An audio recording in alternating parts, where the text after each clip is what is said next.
My daughter stood at the far end of the conference table with her arms crossed, and she did not even look at me when she said it. She said, "Dad, just so you know, Margaret left everything to me. You are not getting a single dollar." She said it the way you might tell someone the weather.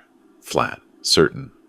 Like the matter had already been decided long before any of us sat down in that room. I remember looking at my hand. I had carpenter's hands, rough at the knuckles, with a scar along my left thumb from a table saw accident in 1987. Margaret used to trace that scar with her finger when we were young. She used to say it made me look distinguished. I had not thought about that in years. The lawyer, a man named Gerald Hofstede, cleared his throat and said nothing. He just shuffled his papers and waited. And I sat there in that chair thinking about how I had driven 4 hours from Knoxville to Nashville in the rain to be in this room, and whether any of it mattered at all. My name is Robert. I am 63 years old. I was married to Margaret for 19 years, and we raised one daughter together, a girl we named Claire. I am going to tell you what happened in that conference room and everything that led up to it. But to understand any of it, you have to understand what Margaret and I were before we became what we eventually turned into. I met Margaret at a job site. I was 31 years old and running a small residential construction crew in Murfreesboro, Tennessee. She was an architect working for a firm out of Nashville, and she had been sent to do an inspection on a property we were building. She wore a yellow hard hat that was slightly too big for her head, and she carried a clipboard and she walked through that framed house like she owned it, pointing out measurements that were off by fractions of an inch. Most contractors would have argued. I just pulled out my notebook and wrote everything down. She noticed that. She told me later it was the first thing she liked about me, that I listened. We dated for 2 years, and then we got married in a small ceremony in her parents' backyard, in Brentwood. Her family had money. Her father was a developer. Her mother had come from old Nashville money, the kind that does not talk about itself. I was the working man who had married above his station, and her father made sure I understood that, not cruelly, but clearly. He shook my hand at the reception and said, "You seem like a solid man, Robert. Just make sure you stay that way." I never forgot it. For a while, we were good. Margaret advanced quickly in her firm and eventually made partner. I built my construction business into something real. 15 employees at our peak. Solid reputation throughout Middle Tennessee. We bought a house in Franklin. We had Claire, who came into the world loud and red-faced and immediately the center of everything. We were a family. We had the life that you work for. But something happens when two driven people are both building things at the same time. You get parallel. You are moving in the same direction but on separate tracks. And you tell yourself, that is fine because at least you are going the same way. Then one morning you wake up and you realize the tracks have been diverging for years, and the distance between them is now so wide that you cannot even see each other clearly anymore. We separated when Claire was 14. The divorce was finalized 2 years later. It was not dramatic. There was no affair, no explosion, no single moment of rupture. There was just the accumulated weight of two people who had slowly become strangers inside the same house. We split things fairly. Margaret kept the Franklin house. I moved into a smaller place in Knoxville where I had expanded the business. We shared custody of Claire, and for a few years, that arrangement worked about as well as those arrangements ever work. Claire was 17 when she started pulling away from me. I want to be careful about how I say this because she was a teenager, and pulling away from parents is what teenagers do, and I do not want to paint her as a villain for things that were simply the nature of that age. But there was something specific happening that went beyond normal adolescence. The more Margaret's career grew, and it grew considerably in those years, the more Claire aligned herself with her mother's world. The architecture, the money, the social circles. And the more she did that, the more I became something slightly embarrassing. The contractor father. The working man. She never said it outright. She was too smart for that. But I felt it in the way she talked about my house versus her mother's house. The way she described my job to her friends. Once, when she was 22, I overheard her on the phone say that her father worked in construction in a tone that made it sound like something to be apologized for. I had built that business from nothing. I had crews who had worked for me for 15 years. I had houses standing all across 3 counties that would outlast me by a century. But to my daughter, I worked in construction. Margaret and I were not enemies after the divorce. We were cordial. We handled Claire's events together without incident. We were adults, but we did not confide in each other, and we did not keep each other close. So when Margaret was diagnosed with ovarian cancer at age 58, I found out from Claire, not from Margaret herself, and I found out 3 weeks after the diagnosis. I called Margaret that night. She answered on the second ring, and her voice was the same as it always was, measured and precise, and she said, "I didn't want to make it a production, Robert." I told her I was sorry. I told her if she needed anything, I was there. She was quiet for a moment, and then she said, "I know you are." That was all. Over the following 18 months, Margaret fought hard. Surgery, chemotherapy, a clinical trial program at Vanderbilt. Claire moved back to Nashville to be close to her, and I drove down when I could, which was not as often as I should have. The business was going through a difficult stretch. I had a project in serious trouble, a commercial build that had run into foundation issues, and I was spending 60-hour weeks trying to keep it from collapsing into litigation. I told myself Margaret had Claire. I told myself I would go more when things settled down. I told myself a lot of things that I am not proud of now. What I did not know, during those 18 months, was that Margaret and I were still talking to each other. Not by phone, by letter. It started when I sent her a card after the diagnosis. A simple card, nothing elegant, just something I found at a Walgreens on my lunch break with a picture of a mountain on the front. I wrote 3 sentences inside it. I said I remembered that she had once told me the mountains made her feel like problems were the right size. I said I hoped she found that feeling again. I signed it Robert. She wrote back. A real letter, 2 pages, handwritten. She talked about her garden. She talked about a book she was reading. She mentioned, briefly, that she was more frightened than she let anyone see. That was all. But she wrote back. We wrote to each other for 14 months. I did not tell Claire. I do not believe Margaret told her either. The letters were not romantic. They were not the letters of 2 people rekindling anything. They were the letters of 2 people who had known each other for a very long time, who had made each other and also hurt each other, and who had found, at this late hour, a way to simply be honest. She told me things she could not tell her colleagues or her friends or even Claire, because those people needed her to be strong, and I did not need that from her. I had already seen her in every version she had. I needed nothing from her except what she was willing to give. She wrote once, in February of the last year, about Claire. She said she worried about what she had built in Claire. She said she had given her daughter everything, every advantage, every door opened, every bill paid without hesitation, and she wondered now whether she had also given her a belief that the world was obligated to provide. She said she had watched Claire become someone who measured people by what they could offer. She said it kept her up at night. I read that letter 4 times. I wrote back and told her that Claire was still young enough to change. I believed it when I wrote it. I am not sure I believe it now. Margaret died on a Tuesday in October. Claire called me at 6 in the morning. Her voice was flat, controlled, the same way her mother's voice was controlled, and she told me the time of death and the name of the funeral home, and said she would send me the service details by email. I drove to Nashville that afternoon. I sat in the back of the church at the memorial service 3 days later, and I watched my daughter stand at the podium and speak about her mother with a composure that looked, from the outside, like grace. I knew, having read those letters, that it was armor. The meeting with the estate attorney was scheduled for 2 weeks after the service. Gerald Hofstede, of Hofstede and Crane, a firm Margaret had worked with professionally for years. Claire and I were the only 2 named in the notification. I drove down on a gray November morning. The office was in a restored Victorian building near Vanderbilt, the kind of place that signals old money and discretion. Claire was already in the waiting room when I arrived. She stood when she saw me, and that was when she told me, "Dad, just so you know, Margaret left everything to me. You are not getting a single dollar." I asked her how she knew that. She said, "Because Mom and I talked about it, because you were barely there, because you sent a card, Robert." She only called me Robert when she wanted to make sure I understood she was not speaking to me as a daughter. "You sent a card while I was driving her to chemo every week. You get nothing. I'm just telling you, so you're not embarrassed in there."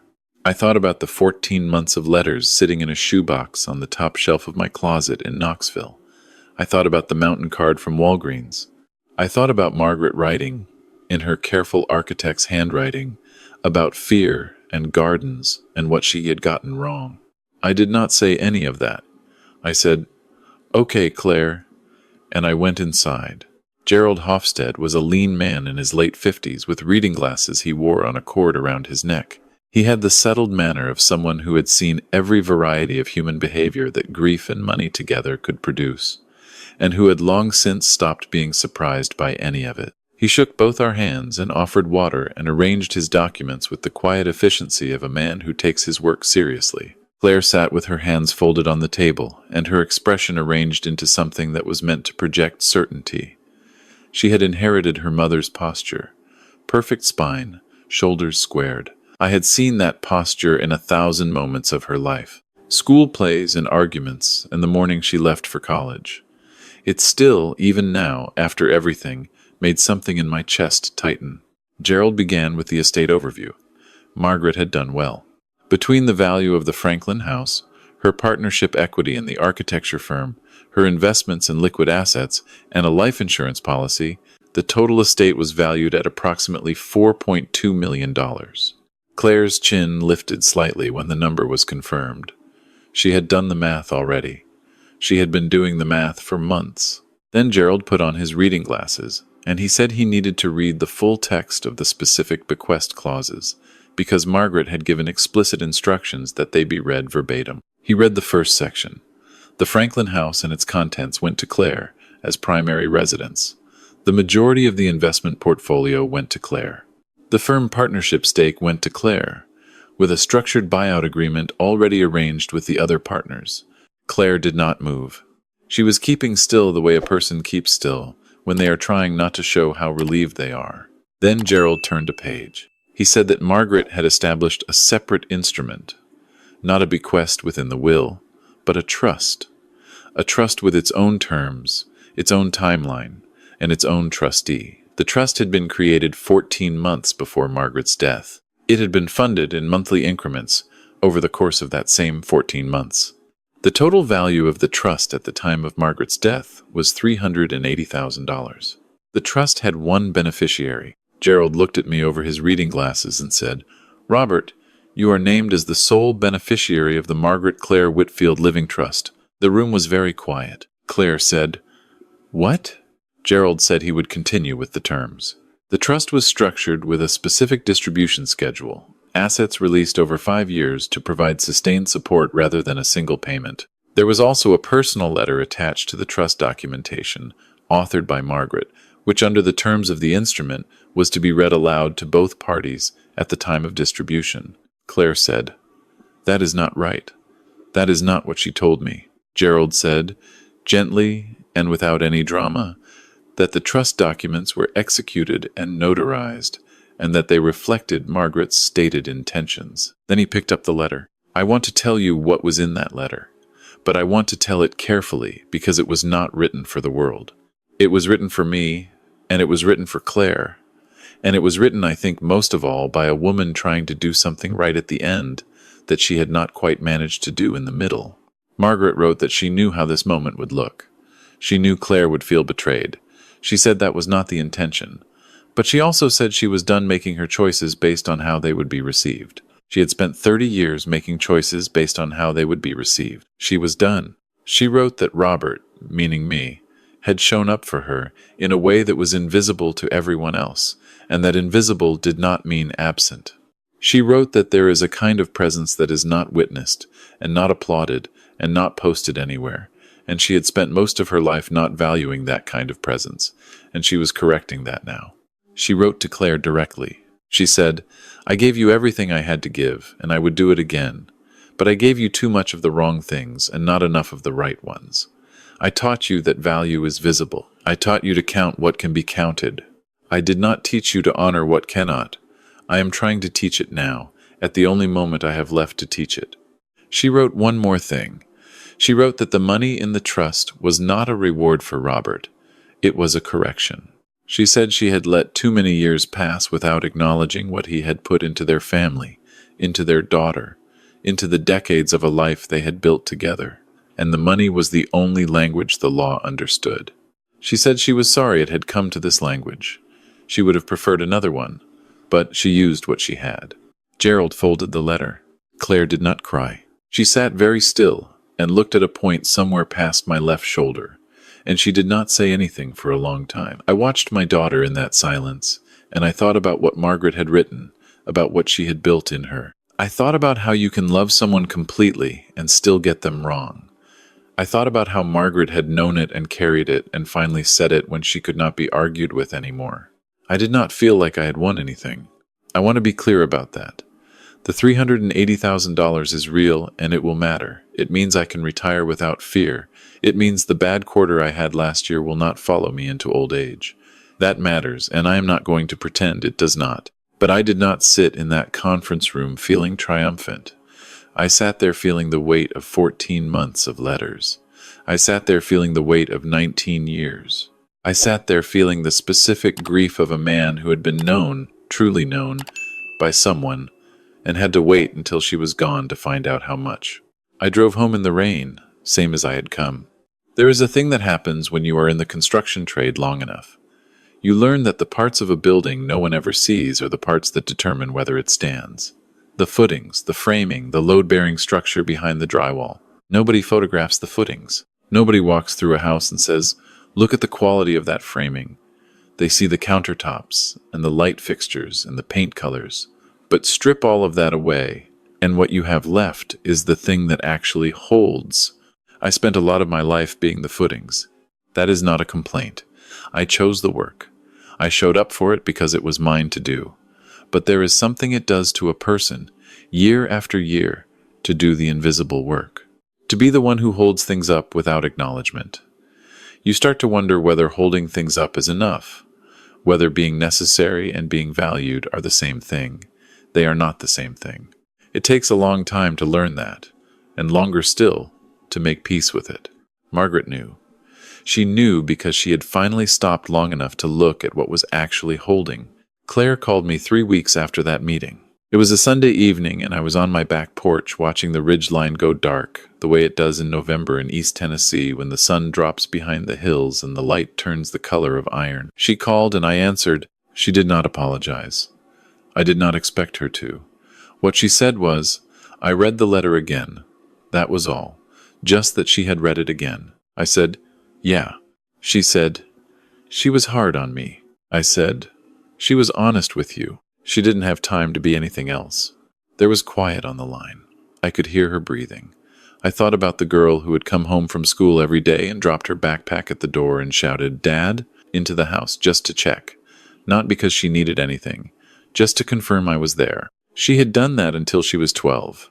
I had forgotten that until just now. I said, "You can be hard to be honest with, Claire. You always have been." She loved you too much to say it while she was here. She did not respond to that. But she stayed on the line. We talked for 20 minutes about nothing important. About my backyard, about a plumbing issue she was having in the Franklin house now that it was hers, about the first cold front coming through. Small things. The kind of things that people say when they are figuring out whether they still have a language in common. We might.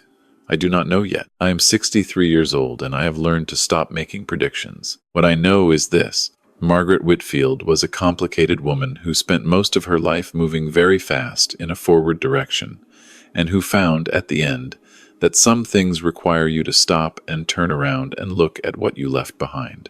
She turned around. She looked. She did what she could with the time she had. I keep the letters in the shoebox on the top shelf of the closet. I have not reread them since the meeting. I will someday, when I am ready. There are things in them that belong to her, and I am not ready to make them only mine. But they are there, and I know they are there. And on the nights when the house is quiet and I am sitting with a cup of coffee watching the dark, I can feel the weight of them above me. Not a heavy weight, just a present one, she wrote, in the last letter she ever sent me, 6 weeks before she died. I think the thing I regret most is not the mistakes. Everyone makes mistakes. I think what I regret is the speed.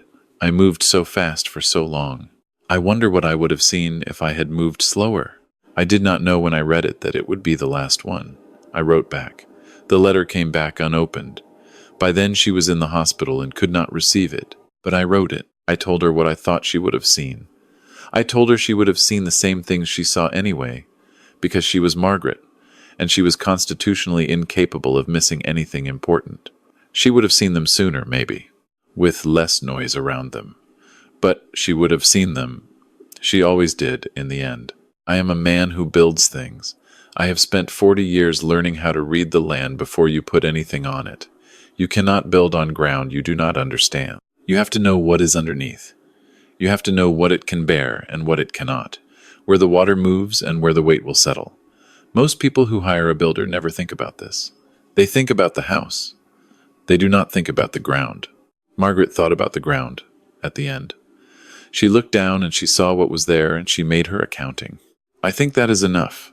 For most people, it is more than they manage. The first check from the trust arrived in January. Gerald Hofstede's office sent it by certified mail with a cover letter that was professional and brief. I held it for a while before I deposited it. Not because I was uncertain about taking it, because I was trying to feel what it actually was. Margaret's handwriting was not on it. There was nothing of her in the paper itself, but she had put it in motion.